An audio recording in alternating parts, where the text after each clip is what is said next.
Well, welcome back. This is John Jagou. We are at Arlington Stadium, AT&T Stadium, not Arlington Stadium. Have you ever been to Arlington Stadium? I don't know. It was probably demolished before you were born.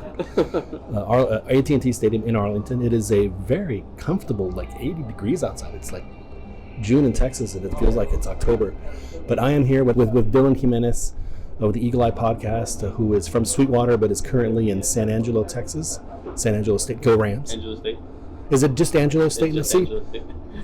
Now I feel bad because I'm sitting here, talking all this stuff, and I've gotten two things wrong. I'm going to start calling you Jaime. You get that wrong as well. Well, Dylan, what brings you to AT&T Stadium today? Well, just coming out for the Eagle Eye Podcast, covering the Mexico game too, and gives me a chance, not only to network, see a lot of guys too, but gives a chance to give me experience, covering a soccer game, something that I want to work towards, especially with my career as I go forward and progress with it. Something that I'm studying too at Angelo State also. So you're a communications major at Angelo State, but you're also a Club America fan. So I want to know, you're from Sweetwater, Texas. How did La Grandeza del América get to Sweetwater, Texas? No, it wasn't even Mexican. Well, it was Mexican soccer actually. 2010 World Cup is the first time I started watching soccer, and just fell in love with the sport. Then all of a sudden I found Liga MX, and I said, well, what's the team that I'm gonna support? Somebody asked me one day, who do you support? And only two teams I knew at the time were just Chivas and Tigres, to believe it or not. And so I just kept watching more, and I don't know, just the way that the team was and the standard of the team, their goals that they set. Whenever I found America, I just fell in love with the club.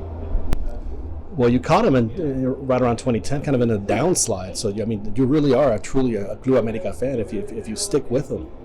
After a period back then when before Ricardo Peláez came in and changed everything, and they really haven't really looked back since then. So usually I ask people, for America fans, you must have had somebody like a family member in prison or something to become a Club America fan. But no, you actually watched the games and said, wow, this is a team that I could get behind. And then they started winning, so that you look like a genius. Right, and like you said, me being from Sweetwater, this is such a small town. It really is, so the big thing over there is football, like American football. And so just whenever I started getting on the soccer scene, I stood out a lot of people. Like, why soccer? I'm like, soccer's just a beautiful game. And just picking up a pretty downside to the club at the time, especially around 2010. And then obviously 2030 comes around, we win the championship against Cruz Azul. So the start of it, I kind of felt that rough patch a little bit, going in, it just started getting better, and so it was just the club I fell in love with. Yeah, you caught them in the Michel Bauer era, right there toward the end of it, so I could understand how, you could have looked away. And I have to admit, I always thought of Sweetwater as more of a Pumas town or an Atlas town, but no, you say it's a football town. Yeah. A football town. What is Sweetwater's nickname? I forget. We're the Mustangs. The Mustangs. Did they play in the state title a few years ago? 2016 they did. It was against West Orange Stark, right? West yeah. Orange, And they gave them a game, and it just didn't work out. I know. I missed it by a year or two. Like, I graduated in 2016, and 2016 was that state title year that they win. So I didn't get to join as a student, but just as being from the community and a fan of obviously the program, that was fun to come out still. Well, I remember that game because I was working on those broadcasts for Fox a few years ago, and if I were a thief in Sweetwater, that would have been a great time to do some thieving, because it seemed like the entire city of Sweetwater was in the stands for that state title. There was a lot of folks from Sweetwater here. Let's talk about Mexico. So it's the Gold Cup 2019. There's a new coach, what looks to be a new generation of players. You've been following Mexico since 2010, so you've had 3 World Cups. Really a decade that we've labeled on the podcast, kind of a decade of disappointment, because at the beginning of the decade, you see all these very young players that have a lot of potential, and they realize some of it, but not all of it. They didn't attain the levels that I think Mexico fans wanted to see. So, what are your expectations for this Gold Cup, and then moving forward, not just in the 2022 but 2026, where Mexico will be hosting a World Cup?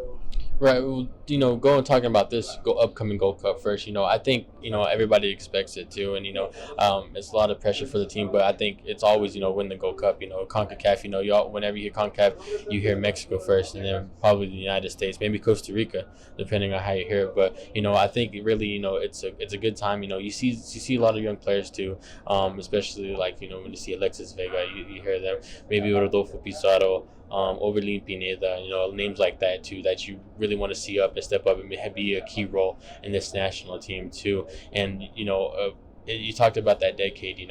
Obviously, that fifth game is so haunting and everything, and that's something too that the players probably think about in the back of their minds a lot, is that fifth game. And so it's just the one thing too that I've always mentioned on the podcast whenever we talk about the El Tri side of things, is it seems like sometimes some of these Mexico coaches, they get a cycle or maybe like half a cycle depending on what happens with that coach.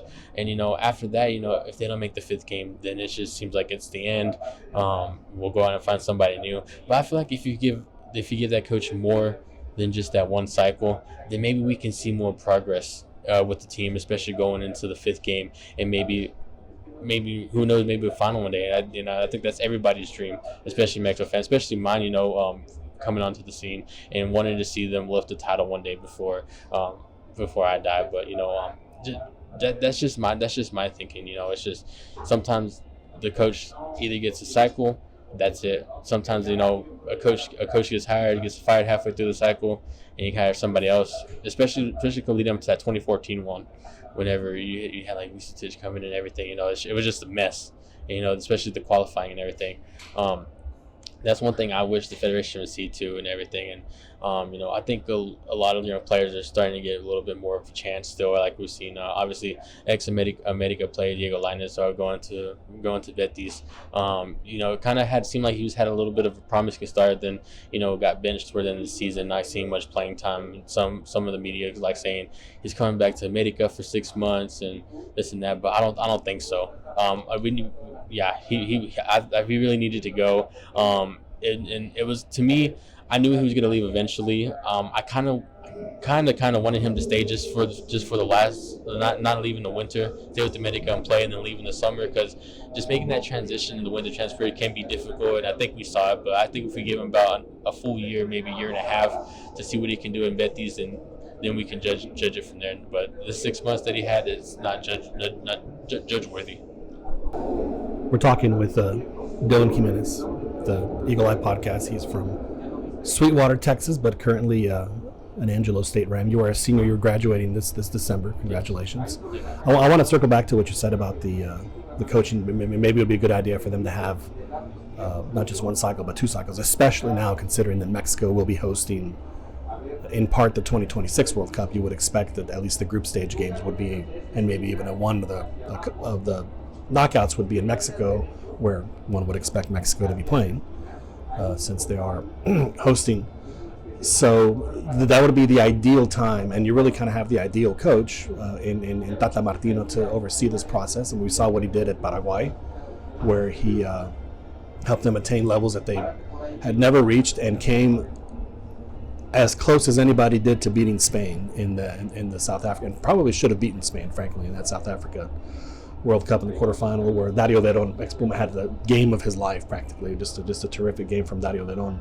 So I do understand that this really is the ideal time for the players that you mentioned, and also for the coach to see. Let's see if they can put it all together, because there's no more Confed Cup. They're not going to play in any Copa Americas anytime soon. So really all they have is CONCACAF. So you might as well, yes, winning trophies are nice, but at this point you want to see what you have with the players. So it would be a really good idea to get as your eyes on as many of those guys as possible, and tournaments like the Gold Cup and the upcoming CONCACAF Nations League are the ideal places in which to do that. Now, I do want to ask you one last question before we say goodbye. In your lifetime, would you be happier with seeing Sweetwater win the state title or Mexico win a World Cup? Well, the difference is Sweetwater team has already won the state championship, so I think I'd be more happier with seeing Mexico lift the World Cup than us winning another state championship soon. And Sweetwater also has a lot more competition for that state title than Mexico has for the World Cup. So, but looks like Sweetwater's already done it. So yeah, let's see Mexico. Well, Dylan, thank you so much for joining us here on the CantinaMX podcast, and you're on the Eagle Eye podcast, and you guys broadcast every Tuesday. Is that correct? Yes, that's correct. And you just formed a partnership with another group. Tell us a little bit about that before we say goodbye. Yeah, so recently we formed a partnership with La Resaca Americanista. The director, Arlington, reached out to us and said, hey, we want y'all to join.